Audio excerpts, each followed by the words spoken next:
हजरत अवैस करनी को जन्नत के दरवाजे पर क्यों रोक लिया जाएगा? हजूर अकरम सल्लल्लाहु अलैहि वसल्लम ने फरमाया कि जब लोग जन्नत में जा रहे होंगे तो अवैस करनी को जन्नत के दरवाजे पर रोक लिया जाएगा। हजरत अवैस करनी कौन है? अवैस नाम है, आमिर के बेटे हैं, मुराद कबीला है, कर्न इनकी शाख है और यमन इनकी रिहाइश गाह थी। हजरत ने माँ की हद दर्जा खिदमत की, वो आसमानों तक पहुँची। अवैस करनी हजूर की खिदमत में हाजिर ना हो सके। जब्राइल अलैहिस्सलाम आसमान से पहुँचे और इनकी बात को हजूर सल्लल्लाहु अलैहि वसल्लम ने बयान किया, क्योंकि हजूर सल्लल्लाहु अलैहि वसल्लम देख रहे थे कि आइंदा आने वाली नस्लें अपनी माओं के साथ कैसा कैसा सलूक करेंगी। एक साइल ने सवाल किया, या रसूलल्लाह सल्लल्लाहु अलैहि वसल्लम, क़यामत कब आएगी? तो आप सल्लल्लाहु अलैहि वसल्लम ने इरशाद फरमाया, मुझे नहीं मालूम कब आएगी। तो साइल ने कहा कि कोई निशानी तो बता दे। तो आप सल्लल्लाहु अलैहि वसल्लम ने फरमाया, जब औलाद अपनी माँ को जलील करेगी तो क़यामत आएगी। हुजूर सल्लल्लाहु अलैहि वसल्लम ने हज़रत उमर रज़ी अल्लाह ताला अन्हा और हज़रत अली रज़ी अल्लाह ताला अन्हा से कहा कि मेरे दौर में एक शख्स होगा जिसका नाम होगा अवैस बिन आमिर, दरमियाना कद, रंग काला, जिस्म पर एक सफ़ेद दाग। हुजूर सल्लल्लाहु अलैहि वसल्लम ने उनका हुलिया ऐसे बयान किया जैसे सामने से देख रहे हों। वो आएगा, जब वो आए तो तुम दोनों ने इससे दुआ करानी है।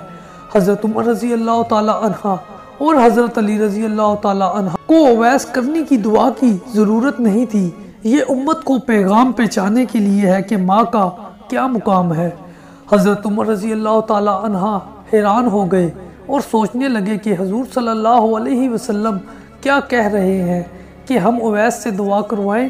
तो हजूर सल्लल्लाहु अलैहि वसल्लम ने फरमाया, उमर, अली, अवैस ने माँ की खिदमत इस तरह की है, जब वो हाथ उठाता है तो अल्लाह इसकी दुआ को खाली नहीं जाने देता। हज़रत उमर रज़ी अल्लाह ताला अन्हा 10 साल खलीफा रहे, 10 साल हज किया, लेकिन इन्हें अवैस ना मिले। एक दिन सारे हाजियों को इकट्ठा कर लिया और कहा कि तमाम हाजी खड़े हो जाओ। आपके हुक्म पर तमाम हाजी खड़े हो गए। फिर कहा कि सब बैठ जाओ, सिर्फ यमन वाले खड़े रहो। तो सब बैठ गए और यमन वाले खड़े रहे। फिर कहा कि यमन वाले सारे बैठ जाओ, सिर्फ मुराद कबीले के खड़े रहें। फिर कहा मुराद वाले सब बैठ जाओ, सिर्फ कर्न वाले खड़े रहो। तो मुराद कबीले वाले बैठ गए, सिर्फ एक आदमी बचा। और हज़रत उमर रज़ी अल्लाह ताला अन्हा ने कहा कि तुम करनी हो? तो इस शख्स ने कहा, हाँ मैं करनी हूँ। तो हज़रत उमर रज़ी अल्लाह ताला अन्हा ने कहा कि अवैस को जानते हो? तो इस शख्स ने कहा कि हाँ जानता हूँ, मेरे भाई का बेटा है, मेरा सगा भतीजा है, इसका दिमाग ठीक नहीं है, आप क्यों पूछ रहे हैं? तो हज़रत उमर ने कहा कि मुझे तो तेरा दिमाग सही नहीं लग रहा। आपने पूछा किधर है? तो इसने कहा कि आया हुआ है। पूछा कहाँ गया है? तो इसने कहा कि वो अरफात गया है ऊँट चराने। आपने हज़रत अली को साथ लिया और अरफात की दौड़ लगा दी। तो देखा कि अवैस करनी दरख्त के नीचे नमाज पढ़ रहे हैं और ऊँट चारों तरफ चल रहे हैं। ये आकर बैठ गए और अवैस करनी की नमाज ख़त्म होने का इंतज़ार करने लगे। जब हज़रत अवैस ने महसूस किया कि 2 आदमी आ गए हैं तो उन्होंने नमाज मुख्तसर कर दी, सलाम फेरा। तो हज़रत उमर ने पूछा, कौन हो भाई? तो कहा, जी मैं मजदूर हूँ, इसे खबर नहीं कि ये कौन है। तो हज़रत उमर ने कहा कि तेरा नाम क्या है? तो अवैस करनी ने कहा कि मेरा नाम अल्लाह का बंदा। तो हज़रत उमर ने कहा कि सारे ही अल्लाह के बंदे हैं, तेरी माँ ने तेरा क्या नाम रखा है?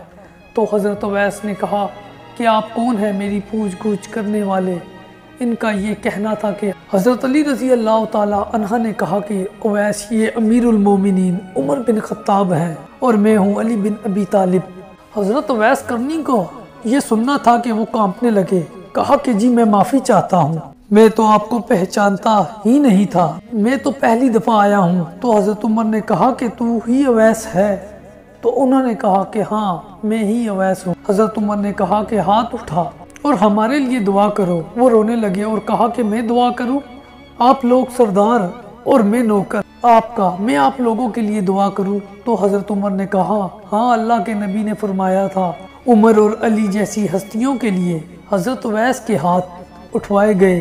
किस लिए? इसके पीछे जहाद नहीं, तबलीग नहीं, तसव्वुफ नहीं, इसके पीछे माँ की खिदमत है। जब लोग जन्नत में जा रहे होंगे तो हज़रत उवैस करनी भी चलेंगे। इस वक्त अल्लाह ताला फरमाएगा कि बाकियों को जाने दो और उवैस को रोक लो। इस वक्त हज़रत उवैस करनी परेशान हो जाएंगे और कहेंगे कि अल्लाह आपने मुझे दरवाज़े पर क्यों रोक लिया। तो मुझसे इस वक्त अल्लाह ताला फरमाएंगे कि पीछे देखो। जब पीछे देखेंगे तो पीछे करोड़ों अरबों की तादाद में जहन्नुमी खड़े होंगे। तो इस वक्त अल्लाह ताला फरमाएगा कि उवैस तेरी एक नेकी ने मुझे बहुत खुश किया है, माँ की खिदमत। तो उंगली का इशारा कर कर जिधर जिधर तेरी उंगली फिरती जाएगी मैं तेरे तुफैल इनको जन्नत में दाखिल करूँगा।